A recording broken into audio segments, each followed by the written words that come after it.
Hey, what's up? It's Chris Sider here, and today we're going to be talking about if you should block your ex from social media or let them spy on you. But if you haven't already, make sure you look below and click the subscribe button and the bell notification so you can get updated whenever I put new videos out and respond to your comments. Also, if you haven't already, look in the description link below because I've put together a special quiz designed to tell you what kind of chance you have of getting your ex back. It's 2 minutes long. It should give you a very interesting answer. So again, look in the description link below, click on that link, and we'll hook you up and help you figure out what kind of chance you have of getting your ex back. A lot of people always seem to ask me how they should handle social media after a breakup.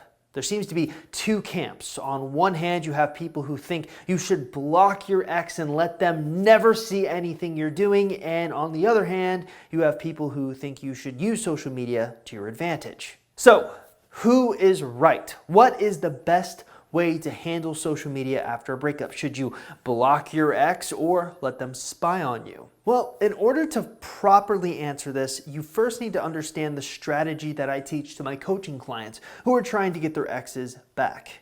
You see, I implement something called a value chain. Look at the value chain as the ultimate way to figure out how you should be trying to get your ex back. It really marks 4 specific points in time in which you can create the most value so that as you move along the value chain, you become more valuable to your ex. Part 1 of the value chain is the no contact rule. The second part is the texting phase. Next, we have the phone call phase, which can include things like Skype or FaceTime. And then finally, we have the dating phase. So here's my question for you. Where does social media fit on this value chain? Does it come in with a no contact rule? Does it come in with the texting phase? Where does it go? Well, really, if you want to use social media the right way, it's going to fit everywhere. You're going to do it throughout the entire process of getting your ex back. Look, the biggest misconception I see people having about social media, things like Facebook or Snapchat or Instagram, is they think it's some special technique they can use to get their ex back, but that's not really what it is. It's actually a tool that can help make your ex regret leaving you, breaking up with you, or simply not being with you. It's all about regret.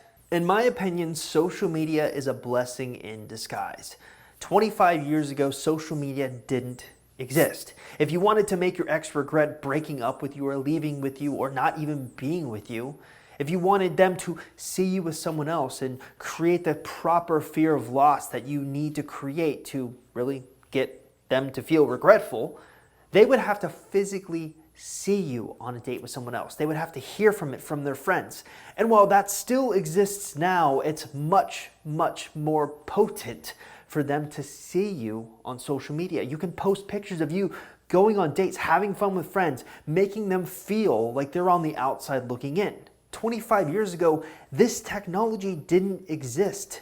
You should be taking advantage of it. Now, I'm not dumb. I've been doing this a very long time, and I know that for every logical and straight point that I make, there's always going to be an army of people who disagree and say, Chris, there's no way my ex will watch me on social media. My ex has blocked me on social media. This isn't going to apply to me. They're not going to be checking up on me.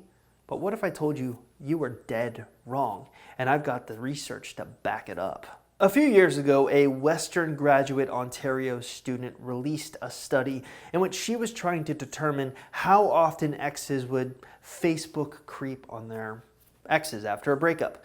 What she found was that close to 90% of exes admitted to stalking their ex's Facebook profiles. This has been in line with my own findings on the subject. In fact, every client I've ever worked with that has used social media has admitted to me that their ex has either liked, commented, or made some comment in the future about their social media profile. It's a weapon and you need to use it. Now, what about those of you who have been blocked by your exes? Does it still apply to you?